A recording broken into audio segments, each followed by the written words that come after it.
Hi, this is Chris. And this is Marcy. And this is Spirit in the Shed, your one-stop shop for spiritual sensibility and scriptural stability. So today we're going to be talking about the creation of man in chapter 2 and in chapter 3, the fall of man. But before we get started doing that, let's recap what we talked about on the last episode a little bit, which was the creation in general. Last time on Spirit in the Shed. Right. It's just like Star Trek, only better. So we talked about creation and how there was an order to everything that God created. He first created, he spoke and said, "Let there be light." That makes sense. I don't like to work in the dark. So apparently he didn't either. So he created light first, and then he wound up with creation of humans. And we talked about how in the second chapter it goes into a lot more detail. So that's probably a good place to start today. So in the second chapter, we get a zooming in on the creation of man. It is his handiwork, and we're seeing that this new character is being focused on quite a bit. Mm-hmm. And we get a sense that this new character is going to be incredibly important. So in chapter 2, it explains how he was created. Man was first created from the dust of the ground, and after he was formed from the dust of the ground, air was breathed into his nostrils, and he was alive. And we were the only creation, humans were the only creation that God actually breathed the breath of life into. Everything else, God said, "Let it be," and it was. But when it came to humans, he took extra care to create us. And to do that, I think it makes it seem as if there's a passion that went into creating us, which means we are a bit more, I don't know, there's more special meaning behind our creation, that it wasn't just, "Oh, let there be man," and there was man. And there was man. and then there it was. It was more a matter of, you know, in the book of Ephesians, it talks about how we are his masterpieces. And you can just imagine a potter with his clay forming this work of art. And then God breathed into us and we came to life. Isn't that amazing to think about it like that? That is actually incredibly amazing. I looked up the word create and in the dictionary, and it says to cause to come into being as something unique that would not naturally evolve or that is not made by ordinary processes. A different definition is to evolve from one's own thought or imagination, and these are the words in the dictionary, as a work of art or an invention. That is actually incredible. And just like how art is unique in its own way, right? So we too are also unique. You know, that's where the word holy actually comes from. The word holy means to be set apart and unique. Yeah. And also, just like another work of art, we came back to the same point again. A work of art takes a process. Right. You can't do it all at once. Right. It comes through, well, I don't know how art is. You know right. how art is. I know there's like background you have to do first, and then you have to go to the foreground. It's or layers. Something like that. Honestly, it's layers. Yeah, it's just layers. Huge process. And I love the image of him breathing life. It says he breathed into his nostrils, and the image it gives me is CPR. It's an image of just somebody doing the work for us to get us back to a place of living. That's fantastic. And he brought all the creatures on land and in the sky and all of these things into being. And you think about this lifeless lump of clay just laying there. Mm-hmm. And that's all we were. That's all we are without the breath of life in us. From dust we were formed. Made. And to dust we will return. And the only thing that sets us apart from being dead is breath in our lungs. That's fantastic. And you know, the word for breath is actually Spiro. Yeah, the Latin word spiro. Mm-hmm. And his spirit is also referred to as a breath. Right. And you know, when we worship, there's a song on the radio right now, and it says, it's your breath in our lungs, so we pour out our praise to you. So we were created to breathe out the praise to the one who breathed into us to begin with. That's just fantastic. Blows my mind. It blows my mind too. It blows my mind full of air. It blows my mind full of air. So, here we are, we're created. Now what? So God looks at man and said, it's very good. He looked at everything he created, and once creation was complete, and it wasn't complete without us.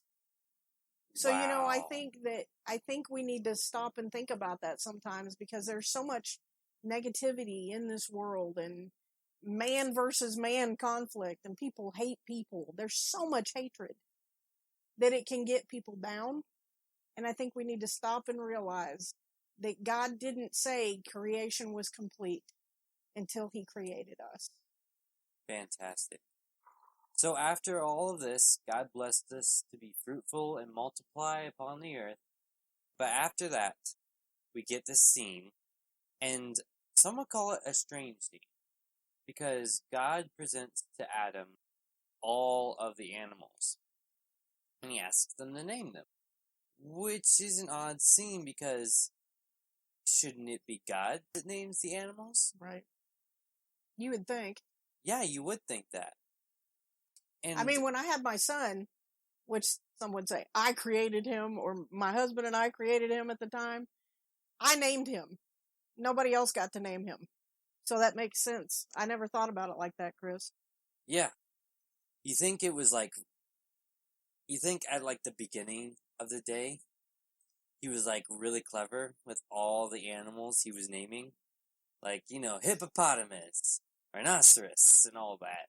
And at the end of the day, he would have been so tired, and that's why we have names such as cat and ox, because he was like, one syllable. I need one syllable.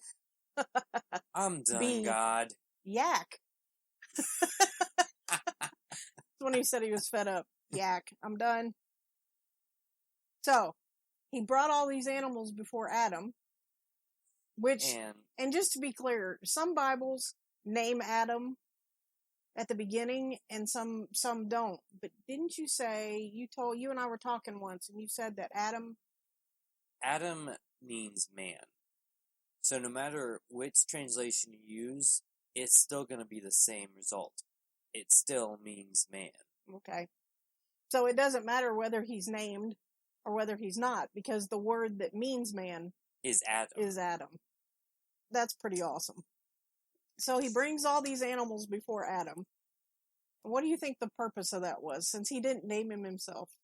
I think the purpose was to test Adam, because after this, it says that he couldn't find a helper that was just like him. Right. And you notice that God never said, go find a helper. Right. And I would like to think, or I think, that Adam was looking at all these animals and how they all had people, or I should say, they all had people. They all had people. They all had someone else that was just like them. Right. And I think even though God created this world at this time for between God and man, you still get discontent with the way that things are. Isn't that the way we are? Yeah. We're never happy, are we? Yes. So I think that God was testing Adam, not so that God would know Adam's own heart, because God already knows Adam's heart. Right. The Bible says God does not look outwardly, he looks inwardly. Right. God already knew Adam's heart. Right. God tested Adam so Adam would know Adam. And I think that's brilliant. I really do. And so many times I think that we look at God and we're like, why are you testing me, God? Why are you doing this to me? Why are you this? Why are you that? And sometimes it's so that we can know what's going on inside of ourselves. Where does our content lie? You know? And, you know, I want to say something here real quick. just to reiterate what you said on the last episode, we're not experts. We're just two people who love God and love His Word and really enjoy diving in to see what can come out. So sometimes while you and I are talking on this show, we're going to be hit with revelation that we haven't heard before. Exactly. And it might just knock us off our feet a little bit. Or blow you away. Blow us away. And, hopefully if y'all are blown away by some of the things that you hear, or you have a revelation of your own, I hope we can hear about that from you. Because the purpose of this is for the conversation. And that's really interesting that you say for the conversation, because Adam couldn't talk to leopards. He couldn't talk to the ox. He couldn't talk to the lions. And, he had to find somebody just for him. Somebody that fit in with what God created Adam to be. And so, it says that God even said, it's not good for man to be alone. Well, how did man know he was alone? He brought all those animals before him. Oh. That's how Adam knew he was alone. And so that's when his heart was, I don't have anything like me. Special revelation right there. Isn't it cool? It is cool. It's fantastic. I love it. So, when God created woman, it wasn't quite the same process, was it, that He used to create man? He created man from the dust. But how did He create woman? From man. He formed him from the rib on the side of him. Not from his head, that she should be above him. Not from his feet, that she should be below him. And also, I heard she was formed from ribs because ribs protect the heart, but the heart strengthens the ribs. That's awesome. That's awesome. I like that, because without the heart, there would be no blood to pump to strengthen the bones. That's brilliant. I like that a lot. So, in verse 23 of chapter 2, it says that man exclaimed, "At last, this one, not the leopard and not the yak, this one is bone from my bone, flesh from my flesh. So she shall be called woman, because she was taken from man." Fantastic. Isn't that awesome? But then, we'll hear "but God" a lot. Or God's butt. Or God's butt. One of God's many glorious butts. But it isn't always paradise, is it? No, it's definitely not paradise at all. So, after we have this amazing coming together of man and woman, and man's experience of God's provision and blessing on his life, it just didn't last forever.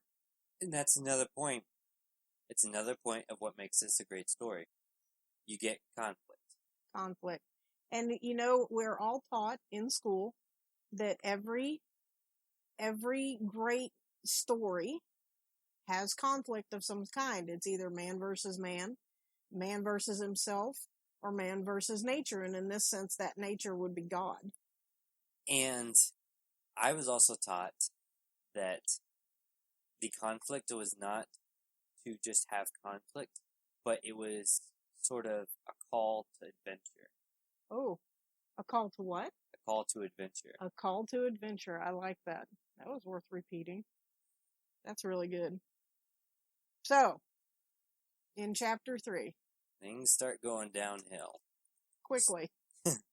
Now there's this new character that's being presented that we've never heard of before, and it's called the serpent. The serpent comes to the woman and sort of slyly tricks her into finally giving in to her desire for herself and the desire to become her own God, and eats that apple which the Lord commanded them not to eat. Right. So it's very interesting. It just occurred to me something, Chris, is that it says, listen,